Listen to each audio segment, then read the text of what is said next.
ഇന്നത്തെ ബ്രേക്ക്ഫാസ്റ്റിന് നീർദോശയാണ്. അപ്പോൾ അതിന് തേങ്ങയും സവാളയും ജീരകവും അരിയും ചോറും എല്ലാം കൂടി അരക്കാൻ എടുത്ത് വെച്ചിട്ടാണുള്ളത്. ഇപ്പോൾ നീർദോശയും ഇന്ന് കടലക്കറിയുമാണ്. കടലക്കറിക്ക് വേണ്ടിയിട്ട് മല്ലി ഒന്ന് വറുത്തെടുക്കുന്നതാണ്.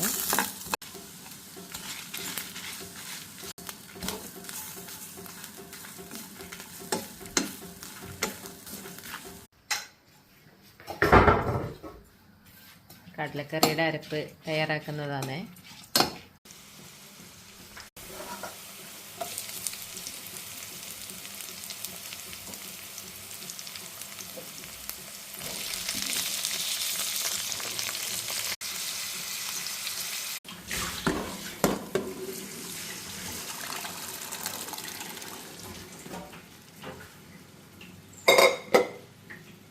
അപ്പോൾ ഇതിലോട്ട് വേവിച്ച് വെച്ച കടലയും കൂടെ ചേർത്തിട്ടുണ്ട്.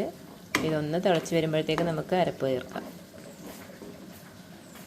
കുറച്ച് മഞ്ഞൾപ്പൊടി ചേർക്കുന്നുണ്ട്. പിന്നെ നമ്മൾ അരച്ച് വെച്ച അരപ്പും കൂടെ ചേർത്തിട്ട് ഇളക്കിയെടുക്കാം.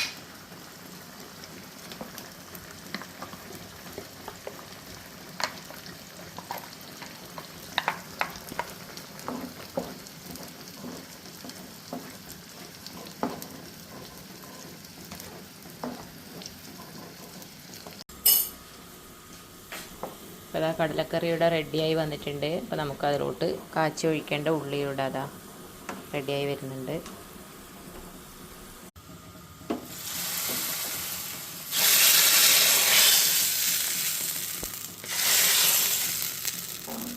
അപ്പോൾ അതാ നമ്മളെ ടേസ്റ്റി ആയിട്ടുള്ള കടലക്കറി റെഡിയായി.